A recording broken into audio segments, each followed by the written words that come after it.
Hi guys! This is Donna again and welcome back to my YouTube channel. For today's video, isa na namang pangnegosyo recipe ang isi-share ko sa inyo. Napakadali lang po nitong gawin and super simple lang ng mga ingredients na kakailanganin natin. Higit sa lahat ay napakamura lang din po ng mga ingredients na to. Gagawa po tayo ngayon ng cassava suman. Tatlong klaseng ingredients lang po yung kakailanganin natin dito. So, wag na po nating patagalin. Let's start! Kakailanganin po natin dito ng gata. Gagamit din po tayo ng cassava. 3 cups of cassava. Grated na po yan. And gagamit din po tayo ng 1/2 kilo ng brown sugar.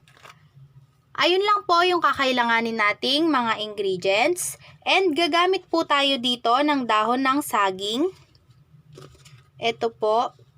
So, dinarang ko na po ito sa apoy para hindi siya madaling mapunit kapag ibinalot na natin yung ating cassava. So, ayun lang po lahat yung mga gagamitin natin. Kaya umpisahan na po natin. Dito po sa ating mixing bowl, pagsasama-samahin lang po natin yung ating mga ingredients. So, uunahin po nating ilagay yung ating cassava.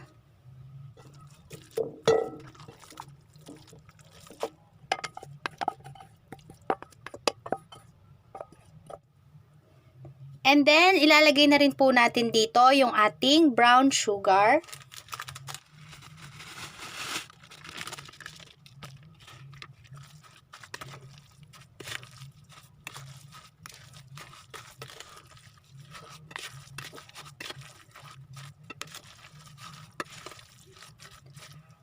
And then, after po nating mailagay yung 1/4 na brown sugar, ilalagay na po natin yung ating gata and then, hahaluin po natin ulit ito bago natin ilagay yung isa pang 1/4 sugar.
Ayan, so pag nahalo na po natin itong mabuti at nag-combine na yung ating tatlong ingredients na nilagay, ang next step po natin ay ibabalot naman natin ito sa dahon ng saging.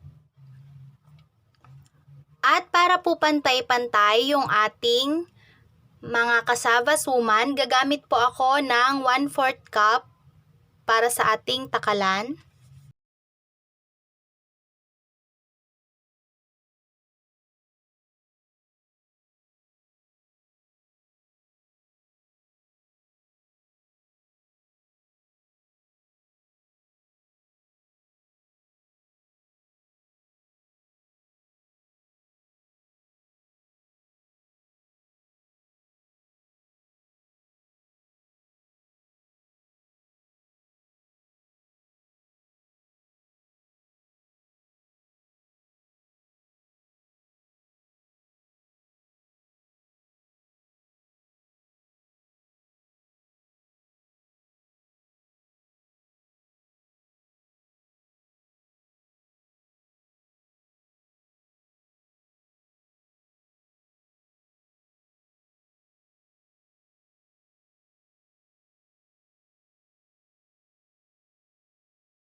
After po nating ibalot yung ating mga suman or yung kasaba suman, ang next step po and last step natin ay i-steam po natin itong ating suman.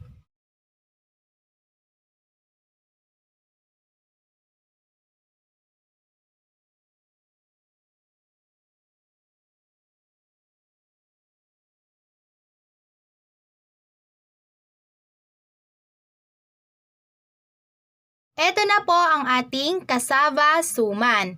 Patok na patok po ito na pang negosyo kahit nasa bahay ka lang kikita ka. And kung meron kang 200 pesos, malaki na po yun para sa pangpuhunan mo ng cassava suman. Sobra-sobra na po yun.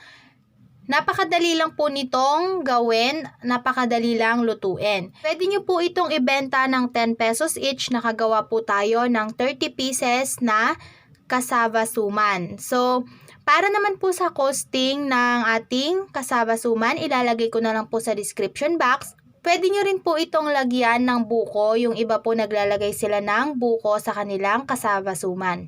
And kung meron po kayong mga suggestions and request na mga recipe, i-comment nyo lang po down below and then itatry po nating lutuin yan. So, sana po nagustuhan nyo yung ating recipe for today.